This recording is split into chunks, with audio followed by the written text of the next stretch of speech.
An illusory city verging on total dissipation behind its grey veil of fog. Bent on speed, you plummet towards it. Dawn gains its flesh as the sky pales gradually, and the apparition assumes a form in the middle of a cloud. The city is a spectre of your imagination and a shadow of mine. It'll dissolve like the fog, its ethereal residue left hanging in the air, left lingering in your mind, like the recollection of a dream.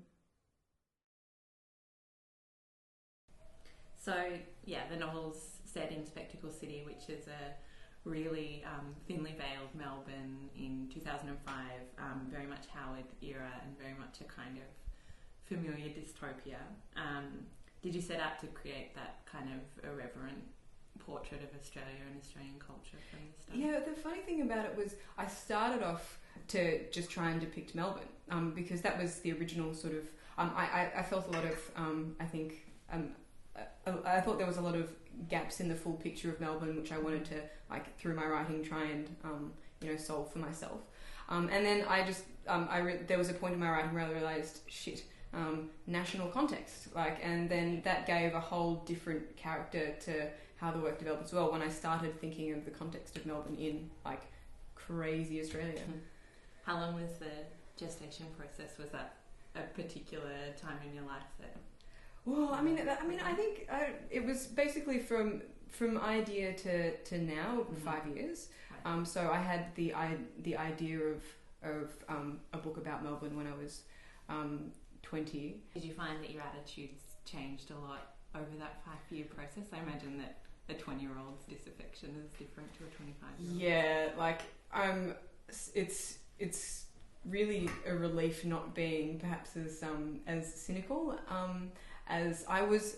Some of the passages in the book that do date back to the really early part of writing, I blush at them now, and I've definitely moved on from sort of the state of being, which was not as ironic as I would possibly like to believe.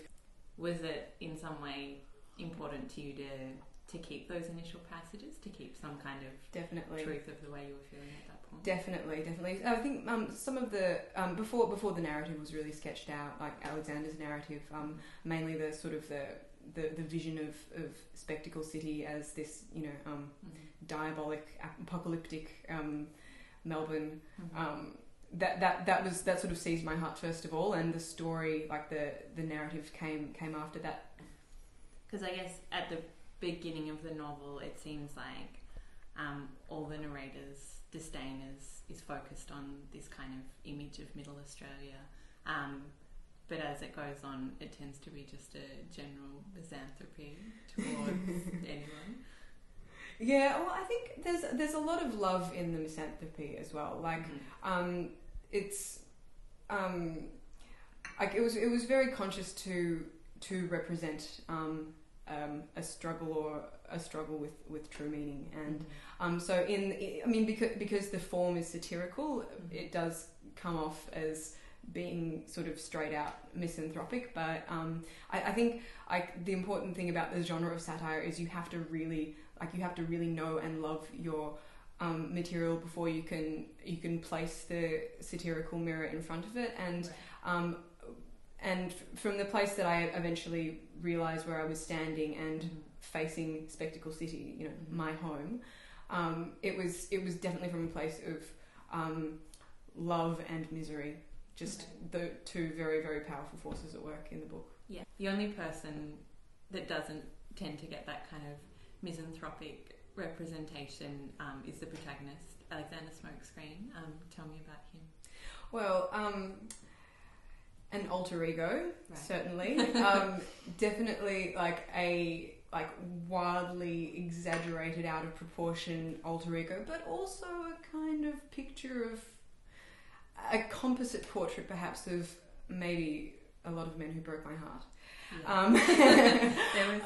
But mostly what came out in the writing of that character was it was a lot of me, but it was a lot of what I felt myself drawn to in the times that I was writing in my early 20s, where things were a bit fucked up. Mm-hmm. So it was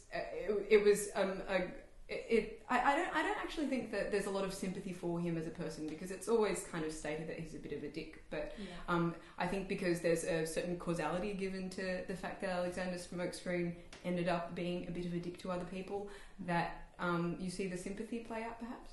Right. Because I guess for all the strangeness that kind of takes over Spectacle City, it is kind of, I guess, an uncanny, in some ways, depiction of Melbourne, the world that Alexander inhabits, that kind of, filthy share houses and awful drug-addled people at parties.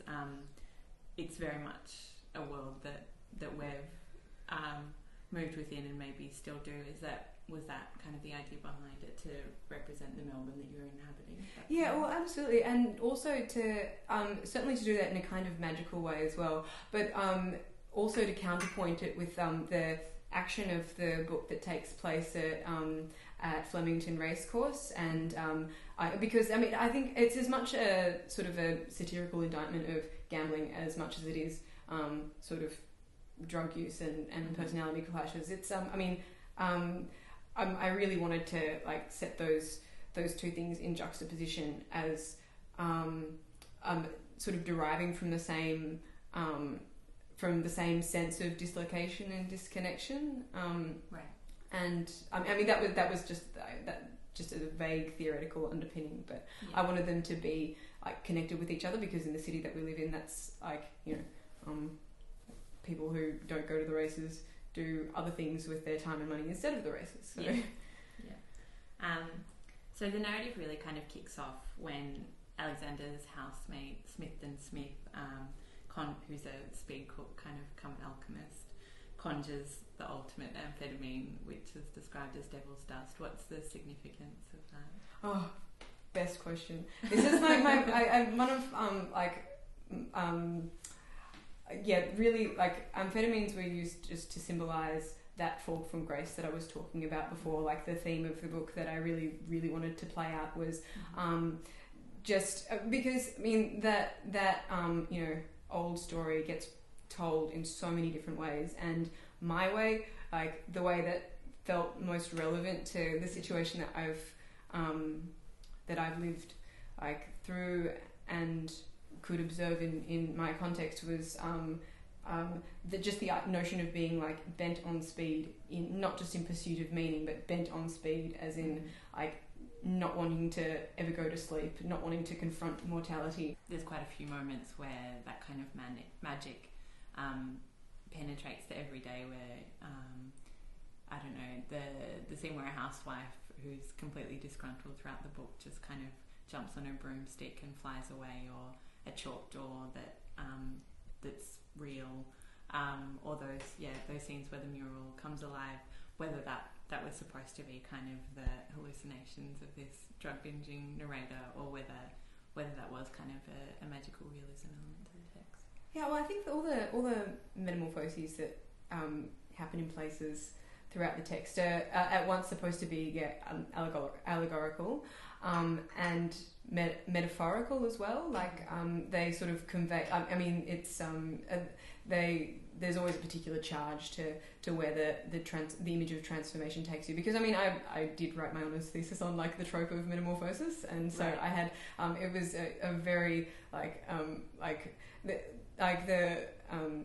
there was this seeping of ideas of classical metamorphoses really found their way into my book, and it's classical metamorphoses has been around a lot longer, I suppose, than magical realism. Yeah. So it was that, but it's part of the same sort of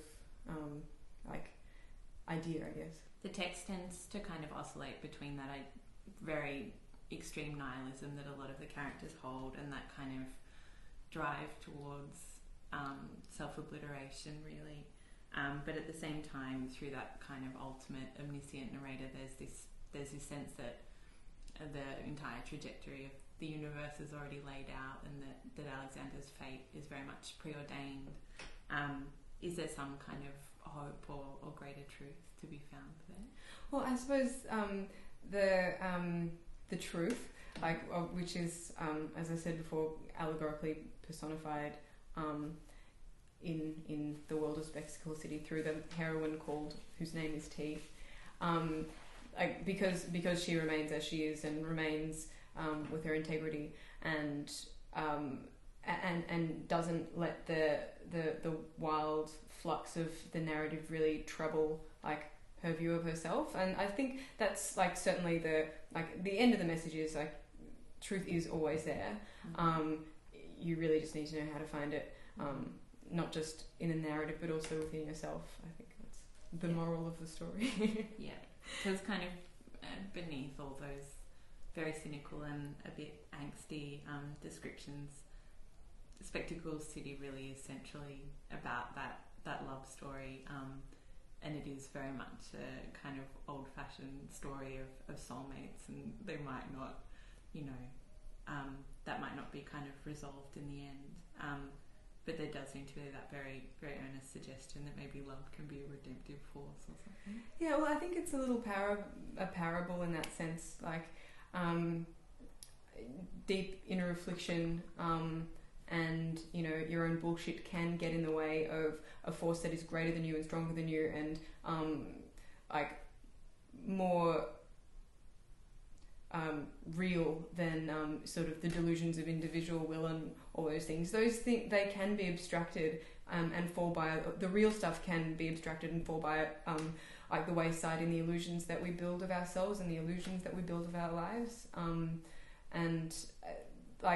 But still, I think the message is very strongly star-crossed lovers very seldom in literature remain so, or without some sort of state of chaos. I wanted to talk also about just the fact that the book has been self-published, because often when people are kind of ranting about the benefits of self-publishing at the moment, it's very much in terms of the capabilities of the internet and the kind of cost effectiveness of that, or the reach that it provides. But you've chosen to kind of go the old-fashioned route and self-publish in print. What was the motivation there?